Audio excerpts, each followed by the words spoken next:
on the continent to support good public policy. Please put your minds to this problem. It's alive today. My second example has to do with a very specific one in my country, the cleanup of the fuel subsidy regime in 2012 during my second stint as finance minister. Nigeria has a fiscally challenging fuel subsidy regime.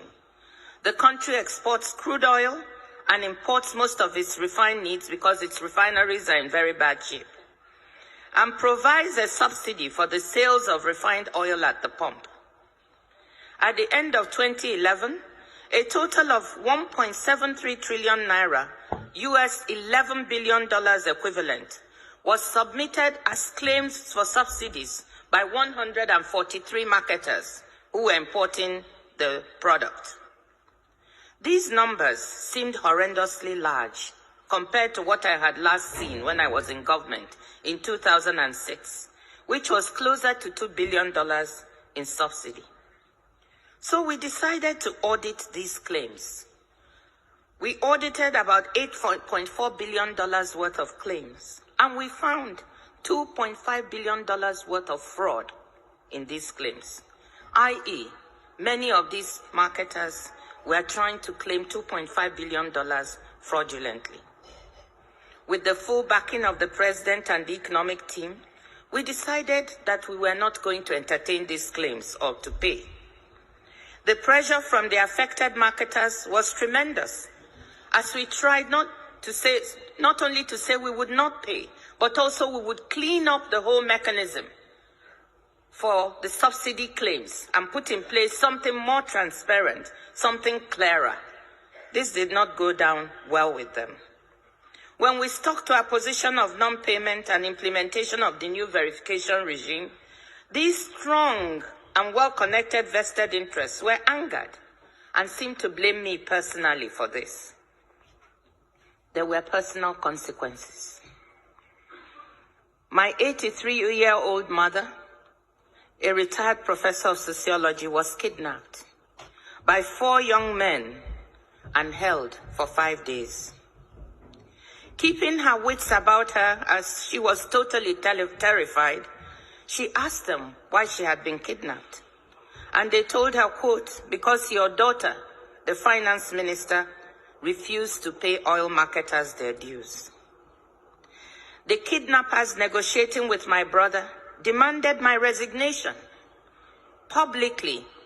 I should go on television publicly and announce my resignation and depart from the country as a condition for my mother's release. Needless to say, these were some of the worst days of my life. Imagine, when you are in position, you want your parents, all of whom are here with you today, and your relatives, to be proud of you. You want to be a source of good for your family. You can imagine how I felt sitting there and thinking, just because of trying to do something right, to implement a good bit of policy that was good for the country, this could lead to the taking of my mother's life. These were some of the worst days of my life.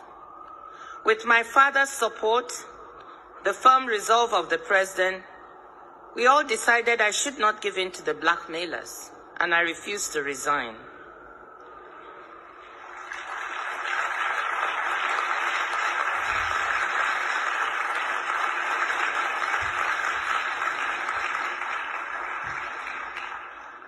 Following a manhunt, I'm sorry, I still feel emotional when I talk about it. And this story is not really publicly known, so this is probably the first time I'm giving the full details.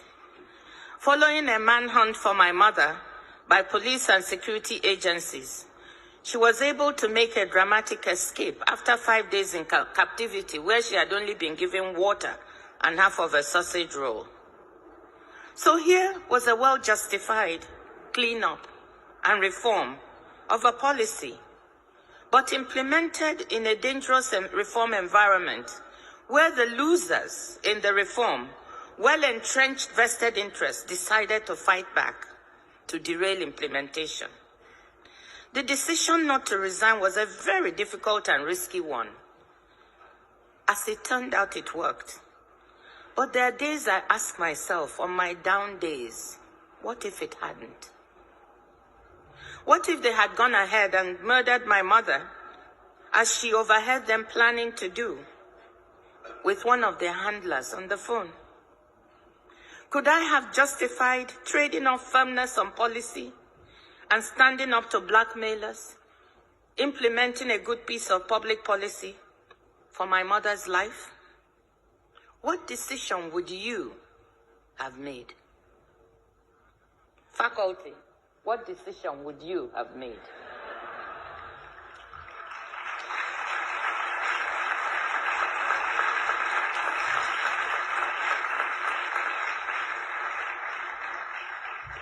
I know that one other brave hero, a woman I admire so much, brave activist and reformer Aung San Suu Kyi, was faced with an equally terrible decision. Leave Myanmar to be with her dying husband in England. I'm sure you all know the story.